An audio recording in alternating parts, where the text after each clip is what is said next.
বাংলাদেশে যে কোনো সময় সরকার রক্ষার আন্দোলন শুরু হতে পারে।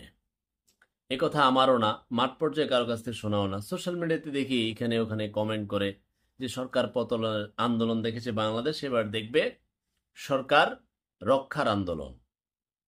তো একজনের সাথে কথা বললাম, তাকে আমি পাল্টা প্রশ্ন করলাম যে 5 আগস্ট পরবর্তী সময়ে একটা চাঁদার ব্যাপারে গাড়িতে কিভাবে এখনো পরিবহনে কিভাবে চাঁদাবাজি হচ্ছে রিপোর্টটা বললাম, এখন টিভিতে প্রচারিত। গাড়ির সংখ্যা 150, গাড়ি প্রতি আয় 280 থেকে 800 টাকা, দিনে আয় 42,000। আয় বলতে চাঁদা আর কি, চান্দা চান্দা। মাসে আয় 12,60,000। তো বছরে আয় 9,19,00,000 টাকা। তো বছর তো হয় নাই, সরকার আসছে 8 মাস হতে চললো, আমি ধরলাম প্রায় 5 কোটি টাকা পরিবহন খাতের একটা জায়গা থেকে। আহ, পরিবহনের অনেকগুলো খাত আছে এবং বাসের অনেকগুলো স্ট্যান্ড আছে। এটা একটা স্ট্যান্ডের যে বাসগুলো যায় এটার চাঁদার রিপোর্টটা প্রকাশিত হয়েছে। তাই আমি বললাম, আপনারা যে সরকার রক্ষার আন্দোলন করবেন, তাহলে এই চান্দা এখন কে নিতেছে? এটা সরকার ঠেকাইতে পারে না, সরকারের দুর্বলতা, উপদেষ্টার দুর্বলতা। ফখরুদ্দিন মতো তারা হয়তো কড়া শাসনে যাইতে পারতেছে না, তবে আমরা চাই যাক। চান্দাবাজি, সিন্ডিকেট, দুর্নীতি এখন চলতে পারে না। তো এখন টিভি রিপোর্ট আপনাকে দিলাম, তার মানে চান্দাবাজি এখনো ক্লিয়ার চলছে। তো ওনাকে বললাম যে সরকার রক্ষার আন্দোলন মানে ডক্টর মোহাম্মদ ইউনূসকে রাখার আন্দোলন। হ্যাঁ, তাই বলছি ডক্টর মোহাম্মদ ইউনূসের ব্যাপারে তো একটা সমালোচনা আছে, ওনার প্রতিষ্ঠানে কর্মকূপ করেছে, বলছে এইটা সমালোচনা আমিও করছি। কেন করলো, কার পরামর্শ করলো? যদি ঘটনা সত্য হয়ে থাকে আপনিও করেন, কিন্তু তার যে প্রশংসাসূচক কাজগুলো তিনি করছেন, বিশ্ব পরিমণ্ডলে বাংলাদেশকে নতুন করে চিনিয়ে নিচ্ছেন এবং নতুন কিছু কিছু আনছেন, স্টারলিংক আনছেন, আরো অনেক বিনিয়োগকারী কিছুদিনের মধ্যে আসবে আহ, পুরো পৃথিবী থেকে। চীনের তিস্তা প্রকল্প, এগুলো প্রশংসাসূচক কাজ যে আছে ওগুলো বলেন।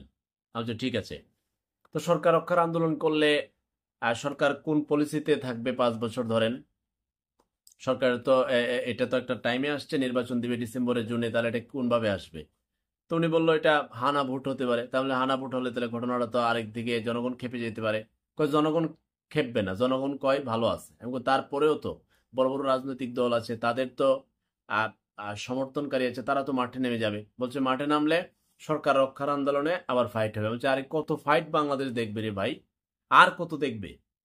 কয় না দেখলে তাহলে ডক্টর ইউনূসকে একটু সময় হোক, চিল্লাচিল্লি কমাক, উনি একটু সংস্কার করে যেন ভবিষ্যতে কেউ সিন্ডিকেটের রাজধানী রাজনীতি, চাঁদাবাজির রাজনীতি, পরিবহনের চাঁদাবাজির রাজনীতি, তারপরে ওই রাজনৈতিক লড়াই করে করে মেহনতি ছাত্র জনতা মারা যাবে, আবার গণতন্ত্রের লড়াই হবে, আবার যে বিরোধী দল থাকে সে দেশপ্রেমিক থাকবে, সরকারি দল হলে লুটপ্রেমিক থাকবে, টাকা পাচার করবে, এই তার কত।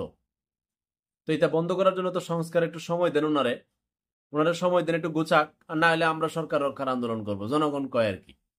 তাহলে যাই হোক, সবকিছু করে আমরা বাংলাদেশের শান্তি চাই, গণতন্ত্র চাই, চমৎকার একটা ইলেকশন চাই। তবে রাজনৈতিক দলগুলোর ভিতরে গণতন্ত্রের চর্চা হোক, নেতাদের ভিতরে দুর্নীতি না করার চর্চা হোক, চমৎকার বাংলাদেশ হোক, প্রতিহিংসা মুক্ত বাংলাদেশ হোক। পরবর্তী জেনারেশন যেন বড় হয়ে আর বিদেশের উদ্দেশ্যে রওনা না দেয়, কয় যে দেশে জন্মগ্রহণ করা পাপ, এগুলো যেন না বলে। তারা যেন উন্নত বিশ্বের দিকে না ছুটে মা বাবাকে ফেলে। কারণ আপনার অশান্তি তৈরি করলে তো সমস্যা। চোর বাটপার চিটারদের দেশ হলে তো সমস্যা রে ভাই। একটু চমৎকার করার সুযোগ দেন ডক্টর মোহাম্মদ ইউনূসকে, উনি দীর্ঘ সময় একেবারে নিয়ে যাক, সেটা যেমন আপনি না চাইতে পারেন। আবার ওনাকে একেবারে শর্ট টাইমে বিদায় দিয়ে আবার লুডি বুডি খাওয়ার ব্যবস্থা করবেন, এটাও কিন্তু ঠিক না। সংস্কারটা করতে দেন, নির্বাচন দিবে, একটু মানুষের পথে আসেন, আর সুরসুরটারে ভোট দিয়েন না। ভালো নেতা পাইলে, ভালো দল পাইলে ভোট দিবেন, ভালো দল গিয়া দেশ চালাক চমৎকার ভাবে।